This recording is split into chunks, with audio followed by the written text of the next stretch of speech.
সুপ্রিয় দর্শকবৃন্দ, দেখেন অসাধারণ একটা পরিবেশ,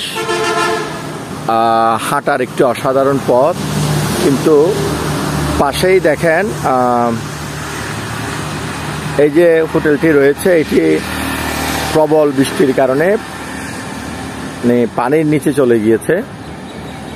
তো সব মিলিয়ে অসাধারণ লাগছে, মনে হচ্ছে যেন এটা এখন কোরাল হোটেল, এবং মনে হচ্ছে এটার চারপাশে নদীর চারপাশে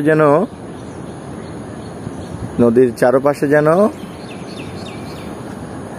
হোটেলটি অবস্থিত। এই ধরনের একটি অসাধারণ পরিবেশ প্রকৃতি তৈরি করেছে।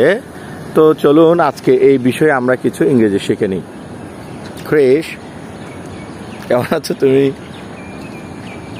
কেমন আছো? আচ্ছা,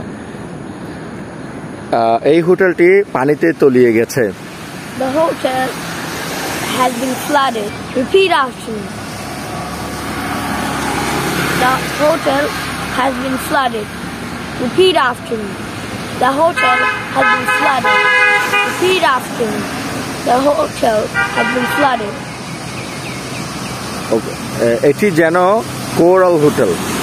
It looks like a coral reef. Repeat after me.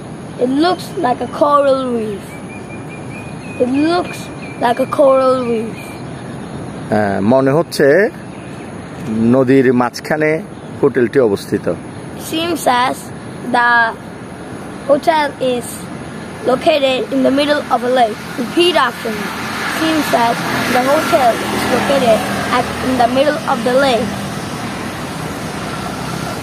It seems that the hotel is located in the middle of the lake. তো ধন্যবাদ। এই ধরনের ইংরেজিগুলো আমরা কিভাবে ব্যবহার করব এটা শিখেছি, সেই সাথে আমরা দেখেছি কত প্রকৃতি যেন অসাধারণ লীলায় এই প্রকৃতিকেই সুন্দর করে, সতেজ করে, শীতল করে। ধন্যবাদ পাশে থাকার জন্য।